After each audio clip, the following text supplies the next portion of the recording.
Bem-vindos, Consultório no Ar, e eu mais uma vez feliz e agradecida por sua companhia. E nós estamos nesse começo de outubro, como todo ano fazemos, fazendo menção também ao Outubro Rosa, em lembrança ao cuidado que as mulheres devem ter com o câncer de mama, a prevenção, o cuidado, e a gente, nesse mês, dá mais atenção ainda à saúde. No programa de hoje, aproveitando essa temática geral, nós queremos trabalhar com você a importância dos pensamentos no processo de cura, de restauração, de reabilitação. Qual é o impacto daquilo que nós pensamos sobre aquilo que nós sentimos e sobre como o nosso corpo se ressente, se recupera. Você já parou para pensar sobre isso? Mas olha, deixa eu te dizer muito claramente, nós não estamos falando de um pensamento positivo que esbarra no esoterismo ou naquelas pseudociências, pseudoterapias, com base em algumas coisas que não fecham com a ciência. Nós estamos falando, a partir de agora, ao longo de todo o programa, a respeito daquilo que é verdadeiro, daquilo que realmente é já considerado com muita clareza pela própria ciência e, obviamente, nós temos na palavra de Deus o conselho do apóstolo Paulo quando diz tudo que é bom, tudo que é amável, tudo que é de boa fama, se alguma virtude há e se algum louvor existe, seja isto que ocupe o vosso pensamento. Qual é o impacto dos nossos pensamentos sobre a nossa vida como um todo? Você já parou para pensar sobre isto?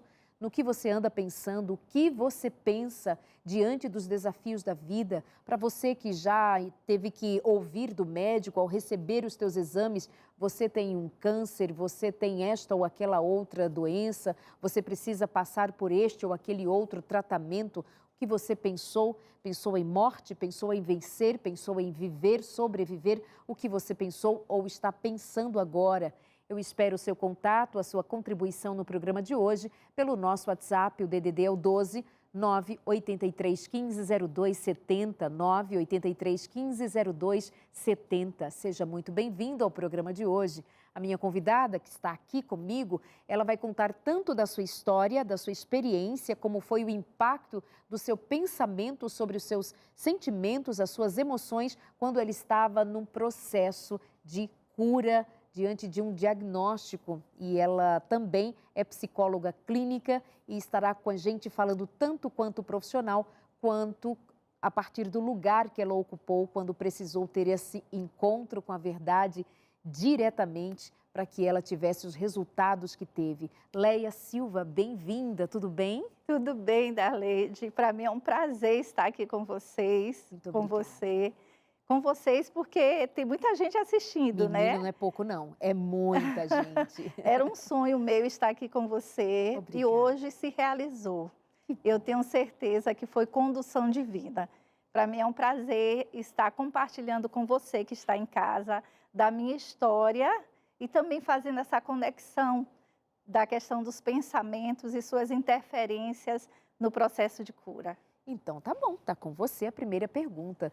Já vamos entendendo, então, essa proposta. Qual é o impacto dos pensamentos no processo de cura?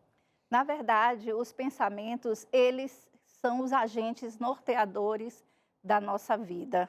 Por quê? Os pensamentos, ele compõem de estruturas que gerenciam a vida do ser humano, norteiam a nossa vida. E começa pelo pensar, se transforma em sentir, que se transforma em ação. Então, você vê que são três estruturas que, se não estiverem bem administradas, vai gerar disfunção. Disfunção cognitiva, disfunção comportamental. E nós sabemos que no processo de cura, o indivíduo ele precisa estar consciente do que ele está vivenciando e também consciente do processo em que ele vai passar e consciente de que não é para a morte o adoecimento. Ele não pode alimentar sentimentos e pensamentos de morte. Mas é importante pensar também que os pensamentos, eles têm também suas disfunções. E nós vamos falando um pouco sobre essa disfunção no decorrer do desenvolvimento do programa. Às vezes a gente não considera o pensamento como algo a ser gerenciado, dá ao pensamento o poder de ele livremente fluir e se apoderar de nós, sem que tenhamos ciência do quão influenciador é o pensamento. Então fica com a gente para entender melhor e cuidar melhor do que você está pensando, da direção que você permite que seus pensamentos sigam. Leia, como foi então na sua história? Conta pra gente a sua história e como é que você vivenciou esse encontro com a realidade dos pensamentos no teu caso. Na verdade, no meu caso, na época, assim que eu recebi o diagnóstico, os pensamentos, eles estão fundamentados em uma crença bem disfuncional, que é para a morte. Então, automaticamente, eu me via já praticamente morta. Eu me via me preparando para o processo final. Por que isso acontecia? E aí entra a questão dessa estruturação desse pensamento que vai se estruturando e desenvolvendo crenças funcionais ou disfuncionais ao longo da nossa história. E a minha história, a questão ambiental, ela foi determinante para o adoecimento. Até porque, quando eu fazia quimioterapia, já no final, eu fiz exame genético, de mapeamento genético, e não teve nenhuma informação genética ao câncer que eu tive, que foi o carcinoma invasivo. Então, eu tirei a conclusão de que a minha história de vida, que é quando eu perco a minha mãe com 3 anos de idade, meu pai já não enxergava, então ficou o meu pai sem visão, cuidando de 4 filhos. 2 perdas para uma criança, a morte da mãe, a perda da visão do pai. 2 anos depois que a minha mãe morre, meu irmão de 9 anos também vem a falecer. Eu era uma criança de 5 anos de idade que já tinha uma percepção sobre a morte. Eu já tinha uma percepção sobre várias questões da vida, porque eu amadureci muito cedo devido à minha história de vida. Claro. E então, depois algumas outras situações, né? De perda De também. perdas também. Aos 13 anos, minha avó, ela falece, e nessa época ela morava conosco. E, na verdade, eu vesti a minha avó morta aos 13 anos de idade. Então, foram vários traumas que foram desenvolvidos.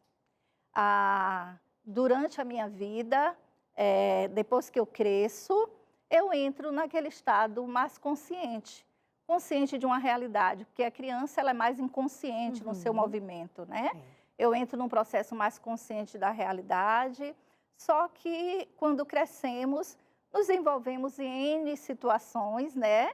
De busca do trabalho, estudo, e isso vai ficando para trás. Por que é importante pensar sobre isso? Porque nós não podemos entrar no nível de inconsciência diante das nossas atividades diárias, dos nossos movimentos, das nossas mudanças. Não podemos entrar nesse nível de inconsciência a ponto de não nos gerenciarmos.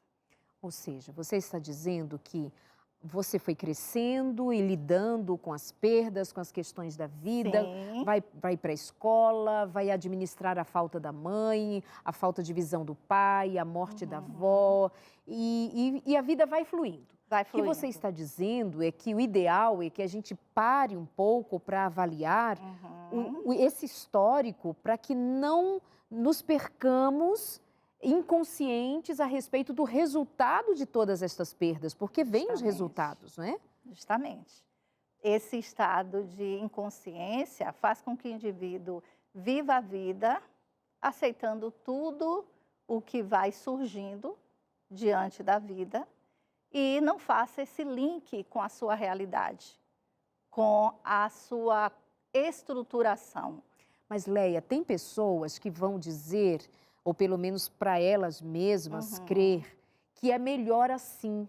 não entrar em contato com o que lhe acontecera de fato, é melhor sublimar, é melhor passar por alto. Afinal de contas, o que eu posso fazer? Elas podem confundir isso com lamentar. Eu não vou ficar lamentando o que aconteceu, eu não vou ser vitimista, porque tem esses extremos, né? Sim. Então, eu queria que você deixasse assim o mais claro ainda, o que significa eu me dar conta do que me aconteceu.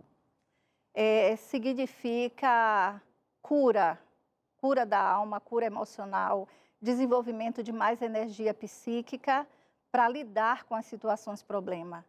Porque às vezes entramos nesses pensamentos de que já passou, eu não preciso acessar mais o passado. Mas o passado ele precisa ser acessado para ser ressignificado. Porque existem vários adoecimentos, como aconteceu comigo, que fez parte de uma somatização. Quando você não para pensar, a soma repercute no seu corpo e você pode adoecer de N doenças.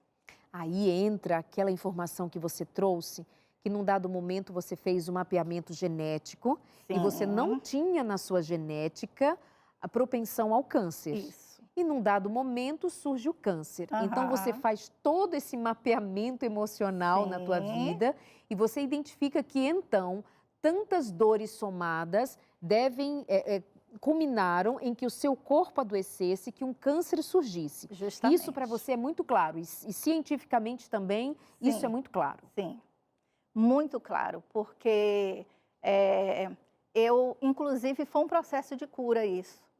De aceitação, porque no início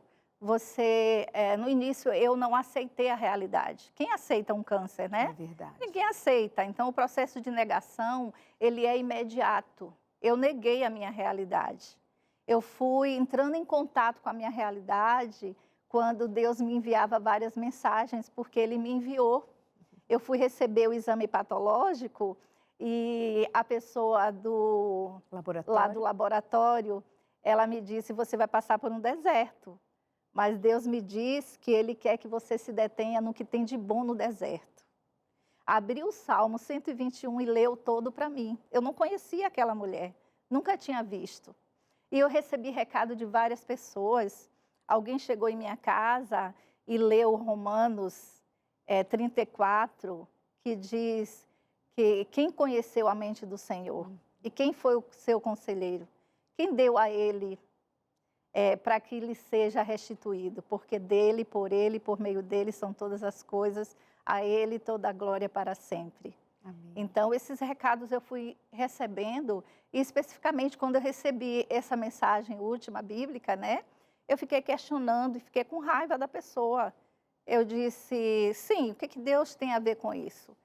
E eu nasci no Evangelho.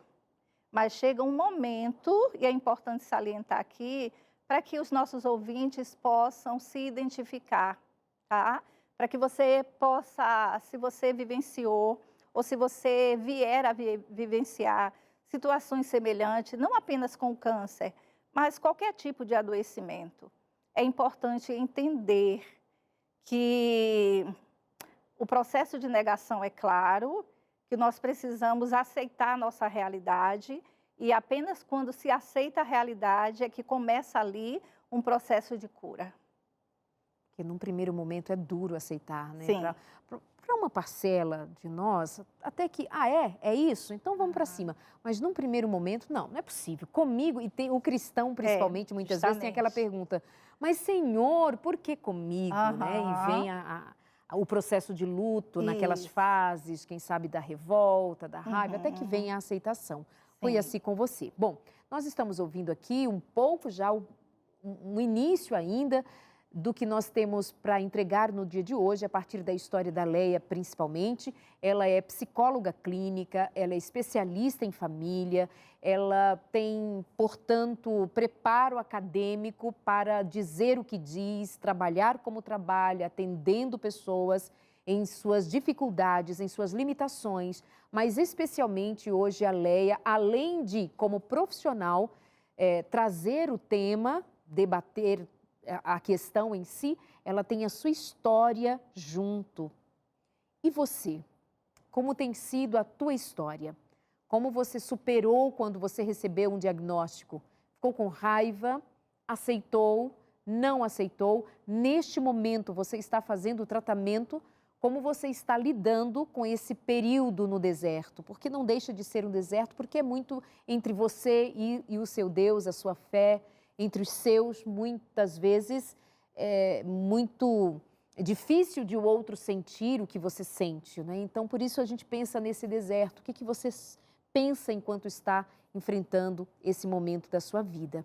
Mande a sua pergunta, o seu questionamento, ou me conte a sua história, responda algumas dessas perguntas, por exemplo, como está sendo para você, pelo nosso WhatsApp 12 98315 0270, 98315 0270.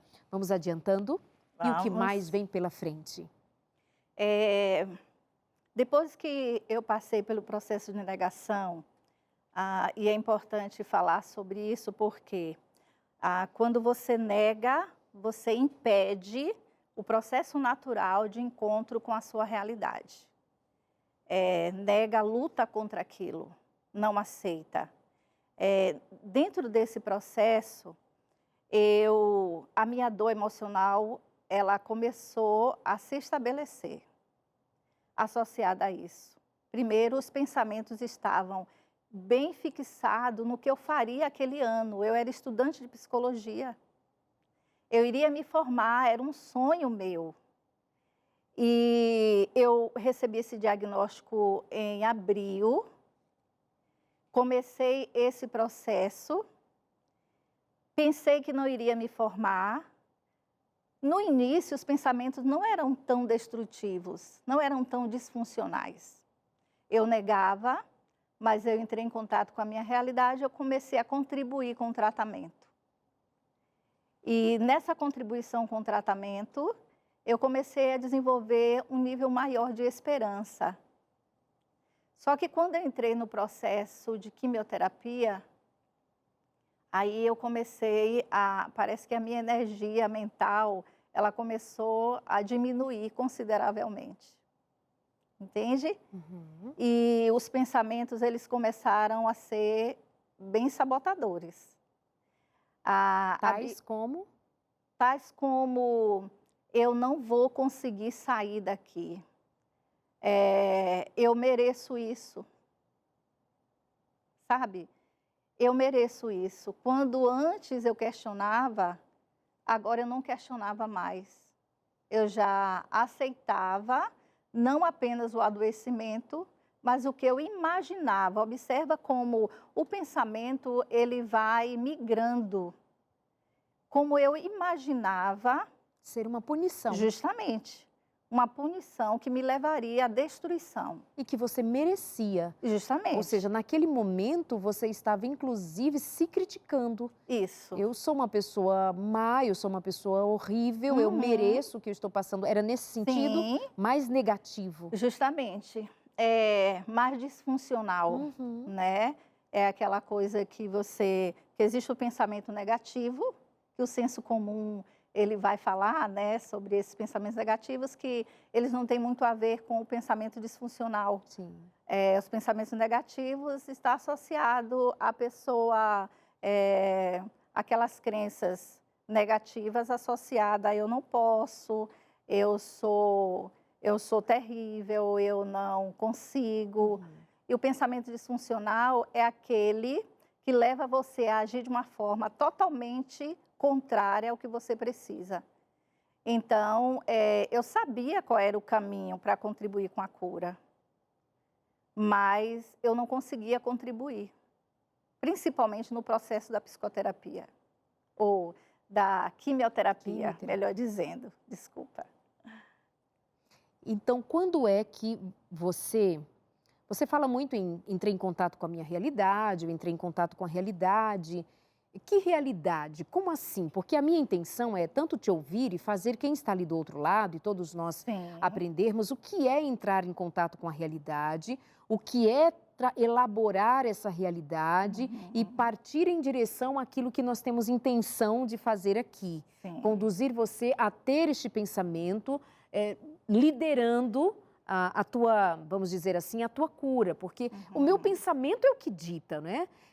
A minha fé aparece nos meus pensamentos, assim como a minha descrença, como a minha esperança, como a minha desesperança, como a minha contribuição para o processo de cura ou a não contribuição, tudo vai aparecer no meu pensamento, na minha fala, no meu comportamento. Sim. Aí você falou repetidas vezes sobre entrar em contato com a realidade. Você teve que perdoar alguém? Sim. Você teve que elaborar alguma dor que antes não era percebida? O que você fez exatamente? Sim.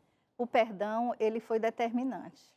Havia algumas demandas que precisavam ser trabalhadas. Pessoas que precisavam ser perdoadas. Pessoas que precisavam ser perdoadas, libertadas. Eu trabalho com meus pacientes, em algum momento o perdão eu vou trabalhar.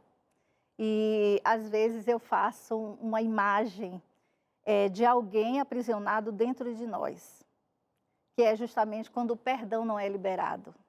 E depois eu faço outra imagem dessa corrente, essas grades sendo aberta e que não tem a ver nada com o outro, tem a ver com a própria pessoa. E aí, quando você entra nesse processo de perdoar, você sente uma leveza tão grande, porque pesa muito carregar pessoas na força da raiva. Porque o que está por trás é realmente raiva. Eu entrei em contato com a minha realidade fazendo um processo de reestruturação do pensamento, ou reestruturação cognitiva. Como é isso? Que é quando eu identifico os pensamentos disfuncionais e eu critico esses pensamentos. Eu questiono esses pensamentos, entende? Quando eu olhava para mim e eu me via pensando em morte, eu criticava o pensamento de morte. Eu me perguntava por que eu acredito piamente na morte como uma sentença para mim. Não existe outra solução? O que eu posso alimentar nos meus pensamentos que vai me gerar mais energia para lutar contra isso? E quando eu vou questionando os pensamentos, os disfuncionais, eles vão ficando menores, eles vão perdendo a força. E eu consigo olhar pela janela e ver o sol que brilha. Eu consigo alimentar a esperança. Porque quando eu me detenho diante das minhas dores, eu perco a possibilidade de ressignificação. E qual foi a motivação que você teve para enfrentar o tratamento? Quando deu essa virada, você entende que precisava, foi a partir de quê? Qual era a motivação? Sempre existe uma motivação, né? Eu tinha motivação, eu pensava, quais eram os pensamentos motivacional? Claro que esse pensamento é baseado na motivação real, né? A motivação é o motivo que eu tenho para agir. Então, uma das motivações era a minha família. Eu olhava para os meus filhos, claro que eles já estavam adultos, e no início eu olhava para eles e eu dizia, eu ainda tenho que viver com eles. Olha como os pensamentos vão mudando. Eu tenho muito para viver com eles. Eu tenho um sonho de ver os meus netos nascendo. Então, é importante falar isso para os nossos telespectadores, né? Porque alimentar pensamentos disfuncionais tira você desse lugar de esperança de esperançar, de se ver lá na frente, de se ver no futuro, de ter um elemento que gere em você maior motivação para viver. Leva você para este lugar de esperança. Que nos leva para esse lugar de esperança. Os meus filhos, a minha formação, eu queria muito, Darleide, me formar. Eu queria muito, sabe? Eu vim de uma família em que eu sou a primeira que me formei. E numa área que eu gostava muito. Eu comecei o curso de letras, eu fui quase no final, mas eu deixei porque não era aquilo que eu queria. E no meu ano de formatura acontece aquilo. Então, eu queria muito receber aquele diploma, chegar na reta final. Era um desejo, eu chorava por isso. Eu olhava para trás e via todo o meu esforço para chegar ali e eu não poderia deixar aquilo ir embora simplesmente por nada. E aí, quando se fala nada, parece que eu estou fora da realidade, né? Mas nada quando você está fixado naquilo que você quer alcançar. Você não considera o adoecimento algo tão avassalador. Não podemos levar para uma situação de catástrofe, porque se nós levamos o adoecimento para esse lugar, nós perdemos toda a possibilidade de continuidade. É isso. Eu espero que você esteja trazendo para a sua vida, para a sua realidade, aquilo que é tão importante que fique nesse nosso encontro de hoje. Que você considere quão real é lidar com os pensamentos, trabalhá-los de tal forma que eles contribuam com o seu caminho, para deixá-lo livre, desimpedido, para que você prossiga. Mas você precisa ter esperança, você precisa ter algo pelo qual você queira muito viver. Pelo qual motivo? Qual é o motivo que você tem para viver? Qual é a razão que você tem para viver? Bom, produção, nós vamos para o intervalo, tem participação agora. Vamos ao WhatsApp, então, quem mandou sua mensagem para a gente foi a Sandra. Ela diz: passei por um câncer de mama há 1 ano e aceitei. Quando recebi o diagnóstico, chorei muito e fui para casa. Mas eu queria fazer tudo logo e hoje, pela graça de Deus, estou curada. Beijo, Sandra. Que bom receber a sua história. Que você prossiga para o alto, para adiante sempre, com muita coragem. É uma pancada, mas qual é a saída que nós temos? Retroceder é ir para onde? Pegar um caminho paralelo é o quê? Subir para onde?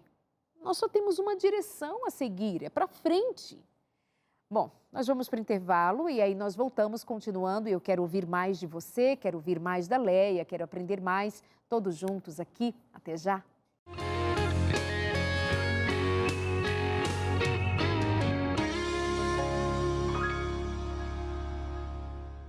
Para você levar para casa, ter em casa um modo de ser ajudado, ensinado, instruído, aprender é sempre, sempre parte do nosso processo de crescimento emocional, de mudança, de transformação. Por isso, a Novo Tempo tem sempre um guia de estudo para oferecer a você sobre temas teológicos e também sobre psicologia, relacionamento. E eu tenho aqui em mãos esse guia de estudo que para muitos já tem sido de grande valia no auxílio com tudo que foi preparado para você aí de casa receber. Um guia de estudo Sentimentos, a Ciência do Existir, elaborado pela doutora Rosana Alves, que é neurocientista e fez assim, de muito carinho, todo esse material para você ter em casa, estudar sobre depressão, ansiedade, como lidar com os pensamentos disfuncionais, como lidar com os comportamentos que para você têm sido de grandes prejuízos, e você bem sabe, mas surge aquela pergunta: o que eu faço? Como mudar? Como transformar a minha mente, o meu modo de encarar a vida? Vamos estudar sobre sentimentos, sobre emoções, vamos aprender qual é o alinhamento que tem entre a psicologia e aquilo que diz a palavra de Deus a respeito de nós. Então você entra em contato com a gente pedindo o seu guia de estudo, é gratuito, você não vai pagar nada, nada, nada, apenas vai fazer o seu cadastro com a gente e vai receber em casa pelo correio o guia de estudo que você pedir. No caso, eu estou indicando para você agora Sentimentos, a Ciência do Existir. O nosso WhatsApp é o 982444449 para pedir o guia de estudo, ok? Repetindo, 982444449. Permanece no vídeo, o DDD é o 12 e aí você pode mandar a sua mensagem para a gente dizendo: eu quero o guia de estudo Sentimentos, eu quero aprender mais sobre sentimentos e emoções, eu quero aprender e eu quero viver algo novo na minha vida, eu quero entender quais são as demandas que eu tenho aqui. Vocês podem me ajudar? Sim, nós podemos e queremos ajudar você. Repetindo, 982444449. Se você prefere ligar, então pode ligar para a gente durante o dia. Aqui nós estamos a postos para você. Acho que o atendimento vai até às 10 da noite. O nosso DDD para você telefonar para a gente é o 12 também. O número é 21 27 31 21. 21 27 31 21. Combinado assim?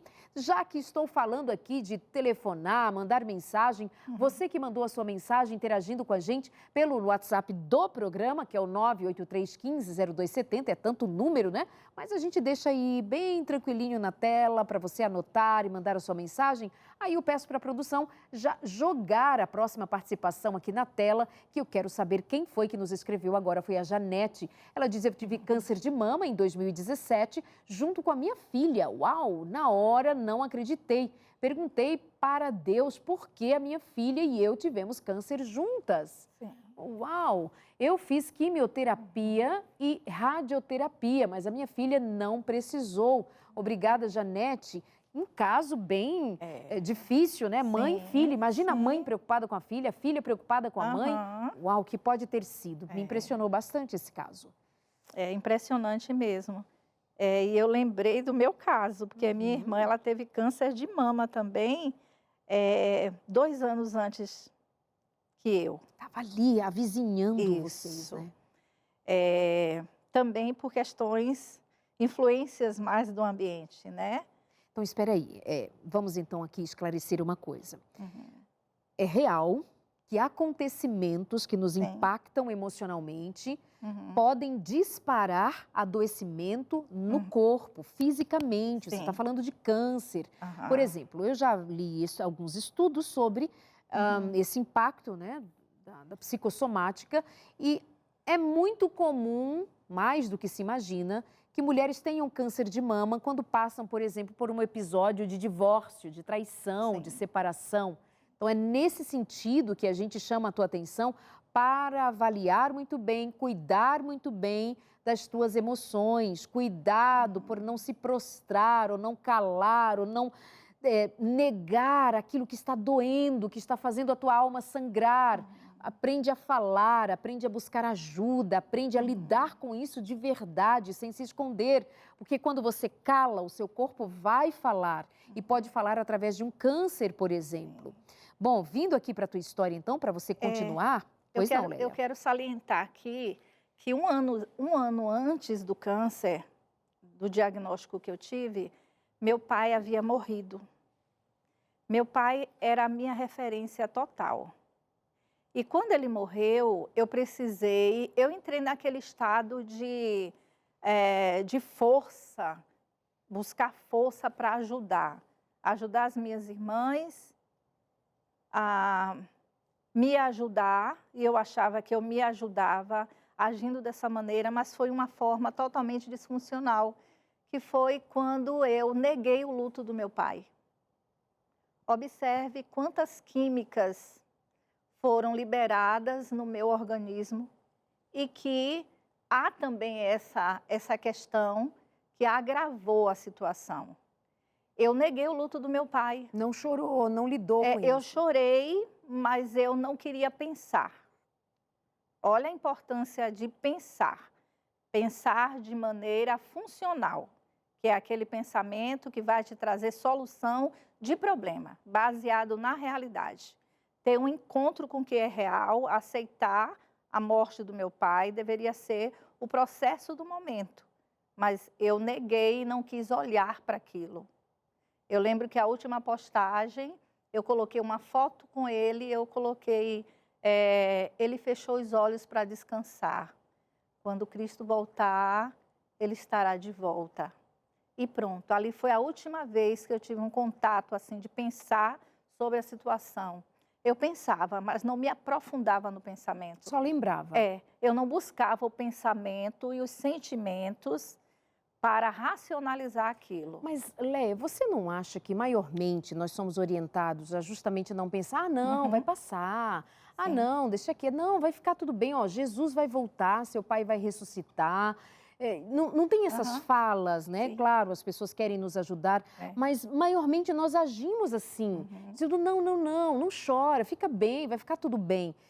Então, quando você reforça que, olha, eu não entrei em contato, eu não chorei de verdade, eu não parei de verdade para sentir aquilo, isso precisa ser ouvido, isso precisa ser entendido como que, assim, não é saudável que você deixe isso, sabe, de canto para dizer, não, eu sou forte. Essa história de ser forte, primeiro que quando a gente decide ser forte, as pessoas à nossa volta, quando nos verem chorar um dia, vai dizer, ah, não, ela é forte, ou ele é forte. Cuidado com esse estigma, esse rótulo de ser muito forte. Os fortes são os mais solitários. Por quê? Porque as pessoas se acostumam. Nós nunca precisamos delas. Ah, não, ela está bem, ela se vira. Isso pode ter acontecido com você também, né? Sim, com certeza. Aconteceu. E eu sofri muito por conta disso. Bastante. Porque eu guardo um elemento necessário, eu não passei pelo processo de luto, de vivenciar a raiva, a negação, de vivenciar a barganha, de vivenciar a tristeza. Eu não passei por isso.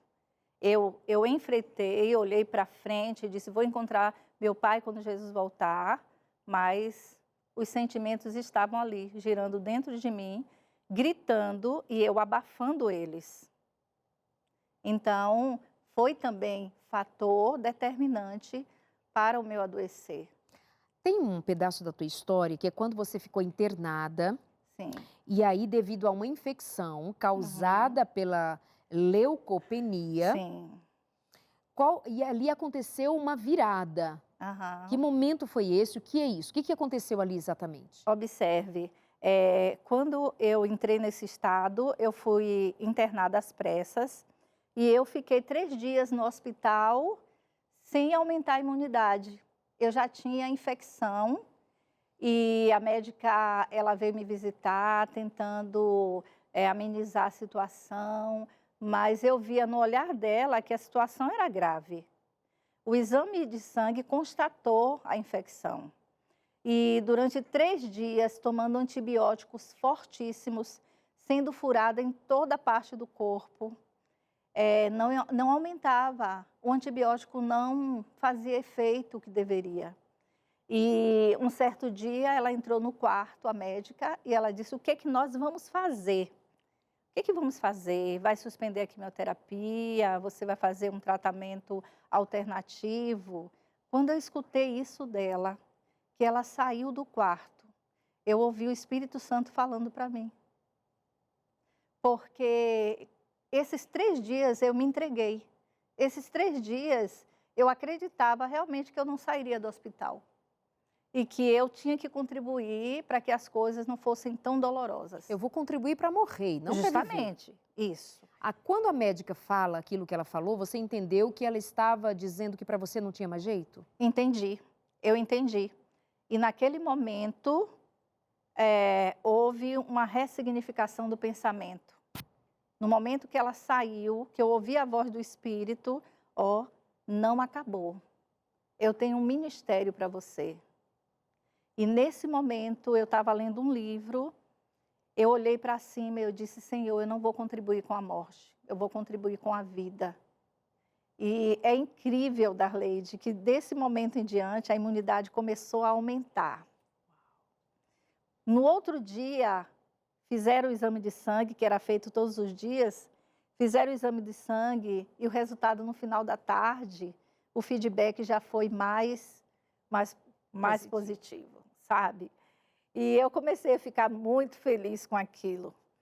Quando foi no segundo dia, foi aumentando, no terceiro dia, no quarto dia, depois do feedback da médica, eu saí do hospital. Ela me mandou para casa. Eu cheguei em casa, eu entrei nos cômodos da minha casa, sem acreditar que eu voltaria. E eu chorava como criança, porque eu tinha voltado para casa. Aquele foi o ponto da virada. O ponto da virada. Vou contribuir Sim. para viver. Sim. Havia recaídas de você, de vez em quando, pensar, será que...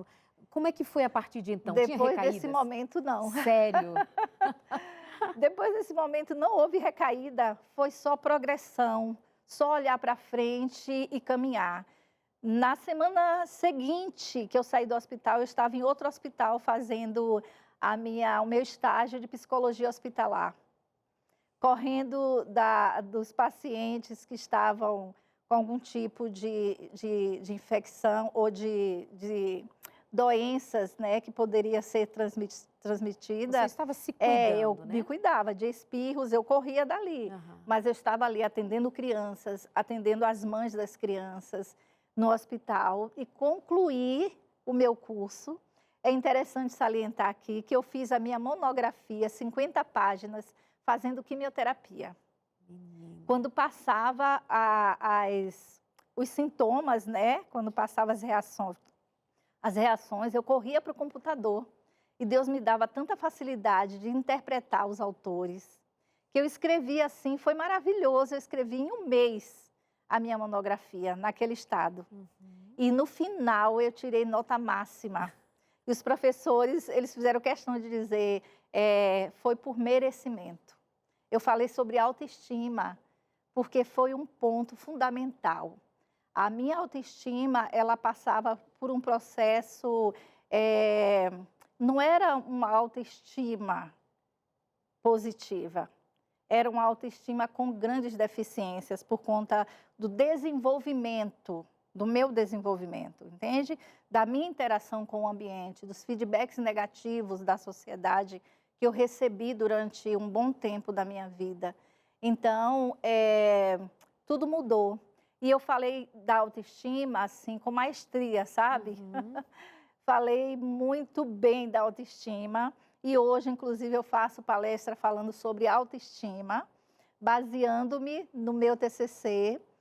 E no final do ano, eu não consegui me formar, já tinha concluído, mas eu estava debilitada.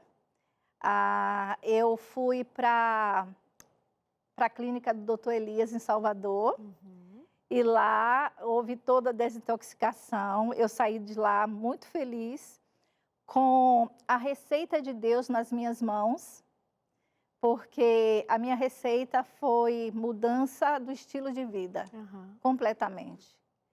E Deus me agraciou com a restauração completa. E eu comecei a me olhar de forma tão diferente, Darleide, virou a chave mesmo, sabe? Foi progressão verdade.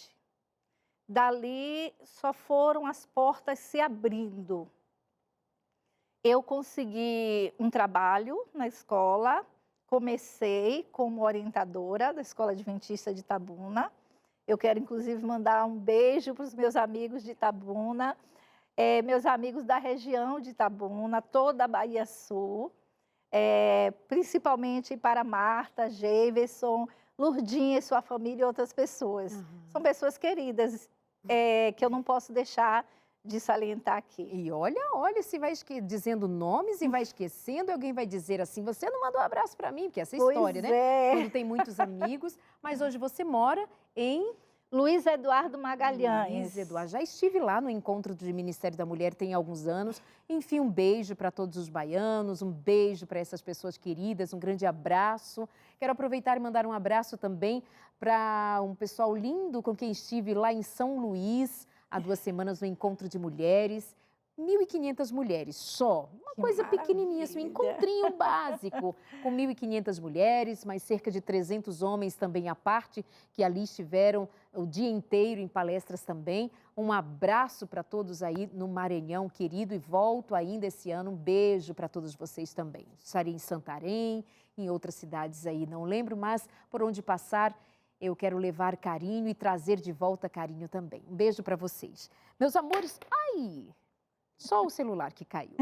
Meu amor, conta assim pra gente. Quando você fala de autoestima, eu lembro que você disse, eu fui a primeira a me formar na minha família, eu enfrentei algumas demandas que a sociedade me fez sentir com relação à minha autoestima. Aí você agora me diz que a chave virou. Como é que virou? Como foi que você passou a se enxergar? Como é que você passou a se descrever frente a tanto que você já tinha passado? Imagine uma mulher com todas as perdas ao longo da vida, negra, uma família também muito simples. Isso também impactou você nessa jornada, né? Com certeza. Os nãos da vida, os sucessivos nãos, os bullying que sofri durante a minha infância, o olhar de coitadismo pela perda da mãe. Coitadinha. Justamente. Então, as dificuldades. Então, isso foi estruturando uma autoestima deficiente. O ponto da virada é quando eu comecei a olhar para mim como alguém que era capaz. Depois desse episódio no hospital, que eu saí dali, eu me tornei uma pessoa totalmente diferente. Eu olhei para mim e eu comecei a reestruturar o pensamento de que maneira? Olhando para trás e observando o que eu consegui realizar. O que eu consegui fazer, eu substituí esses pensamentos do eu não posso com eu posso a partir da racionalização do que eu já havia feito. Porque não tem motivo de existir um pensamento que é automático, é destrutivo, faz a gente acreditar que não vamos conseguir, quando na verdade temos a prova de que já conseguimos tantas coisas. Exato. Passar pelo vale, por todos esses processos, já é uma vitória. Então eu comecei a olhar para mim, me deter naquilo que eu consegui realizar. Pegar aquilo como ponte para outras realizações. E eu comecei a entender o meu valor. E o valor que eu tenho precisa ser reconhecido por mim na primeira instância. Eu comecei a entender que eu não era a extensão do outro. Então, o feedback do outro, ele não pode ser determinante para os meus sentimentos. Eu preciso questionar quando eu ouço do outro e me sinto ofendida, diminuída. Justamente. Eu comecei a questionar isso comigo mesmo. Ou seja, uma autoavaliação. Agora, Leia, tudo começou, entre aspas, né? Sim. Porque tinha ali algo em andamento nos bastidores da tua vida, Sim. pelo próprio Deus, pela bondade, pode vir mais para cá, pela bondade e misericórdia de Deus, mas aquela médica, quando entrou ali no quarto e olhou para você, quase que sentenciando você à morte, não tem jeito, o que agora a gente vai fazer? Vai mandá-la para casa, para ela morrer em casa, algo assim, né? Sim. Algo tão ruim de se ouvir, quando ela sai, algo se arrebenta dentro de você para viver. Assim, eu devo dizer que eu acredito muito que o nordestino, ele é muito assim. É uma teoria, acho que porque eu sou nordestina, mas o nordestino, ele é muito de enfrentar. Sim. Parece que quanto mais difícil, chega uma hora que se vira a chavinha, Justamente. voa. É impressionante isso. Acho que em outras regiões, onde também há muitas dificuldades, mas se souberem, inclusive, de estudos que se façam sobre a saúde mental do nordestino, o bem-estar do nordestino, em termos mentais, emocionais, que é muito resiliente. Extremamente resiliente. E você ouvindo aquela mulher dizer praticamente, olha, filha, vai para casa morrer? Como é que é? Eu vou morrer? Não, eu vou viver. Né? E o Espírito de Deus vai lá e diz, é para a vida, mulher. Enquanto estava nos meus pensamentos, eu estava alimentando. Quando o outro me falou, aí me fez pensar. Você escutou isso. O mesmo medo que me paralisou, agora era a motivação para eu continuar. O medo foi transformado em força para viver. Porque pode ser feito isso com Justamente. medo, né? Pode ser Ontem feito. eu falava com um grupo de mulheres e eu dizia exatamente isso. O medo pode e deve ser quebrado aos pouquinhos. Vamos quebrar o medo aos pedacinhos. Né? Você vai entendendo, você vai lidando com ele, mas você vai quebrando, destruindo, até que ele se torne, em lugar de ser o medo que te paralisa, a força que te põe para voar, para fazer diferente. Justamente. Senão a gente fica preso no medo uma vida inteira e nada do que deveria ser feito se fará. Né? E assim foi com você. Foi. O medo, eu digo que eu me tornei uma mulher tão ousada, você nem imagina, sabe? Baiana retada. Pois é, eu me tornei uma mulher tão ousada. Depois dali eu fui abrindo assim portas que eu imaginava que nunca se abriria. Eu comecei a atender logo que me formei. Então não tive medo de atuar. Entende? O medo foi embora de tal forma que eu não tive medo de atuar. E atuei assim tranquilamente. A clínica é meu lugar. Eu amo clinicar, ajudar pessoas a ressignificar a sua história, ressignificar as suas dores emocionais, a colocá-las num lugar que elas realmente merecem. E eu comecei a atender na cidade de Itabuna, no consultório, e aí, não bastando, eu fui para Ilhéus também. Então, eu atendia em Itabuna e atendia também em Ilhéus. Depois, não contente ainda, eu abri meu consultório em Itabuna. Então, aluguei uma sala, montei tudo, fiz tudo. Tipo, essa menina de antes, que não se via nem viva, hoje se vê viva. Vivíssima. Justamente. Se vê viva, atuando, se desenvolvendo, estudando, se especializando, crescendo. Porque eu sei que não existe limites quando conhecemos a nossa história e conseguimos ressignificar. Não é necessariamente desconstruir, porque a história não se desconstrói. Exatamente. Dá um significado novo para aquilo que foi pesado, sabe? Eu acho muito legal essa coisa do ressignificar. Como é a sua explicação para a ressignificação? Ressignificar é quando você olha para uma situação. A tua história. Olha para a perda da tua mãe quando você tinha 3 anos. Sim, olha para a perda do teu irmão. Isso. Olha para depois a perda Quando do seu você pai. olha, Como foi que você deu o significado? Quando você olha para uma situação e você consegue administrar os seus sentimentos envolvidos naquela situação. Quando você consegue avaliar o quanto essa situação te atinge. Mas me diz com você, como foi que você, por exemplo, ressignificou a perda da sua mãe? A perda da minha mãe, eu ressignifiquei na terapia. Eu fiz terapia, quando eu fiz a quimioterapia. Que significado você deu para a perda dela? Eu dei um significado de que eu precisava continuar, apesar de não tê-la mais comigo. Eu tinha um sentimento de culpa pela perda da minha mãe. Então, eu consegui desmembrar esse sentimento de culpa de mim, olhar para essa situação como algo que passou em minha vida, mas que não pode me acompanhar com os mesmos sentimentos que eu carregava anteriormente. Eu olhei para o meu pai e ressignifiquei, porque diante do luto da morte, diante do luto por morte, na verdade, nós queremos que a pessoa fique a qualquer custo. E era um momento dele descansar. Exato. Então, eu dei um novo significado, entendendo o momento dele. Exato. Sabe? Tirando você de ser vítima da ocorrência, olhou para o que aconteceu com o seu pai, que estava em tão grande sofrimento, e descansou.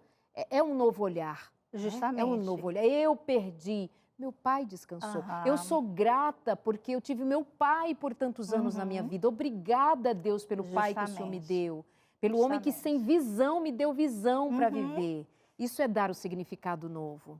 Leia, muito obrigada. Ficaria ainda mais um tempão te ouvindo. Você de casa, eu pedi para a produção, acho que tem aí no GC, o Instagram da Leia, tá aí, Leia Silva, psicóloga, _, tem aquele tracinho ali no final, Leia Silva, psicóloga, _, para você segui-la no Instagram.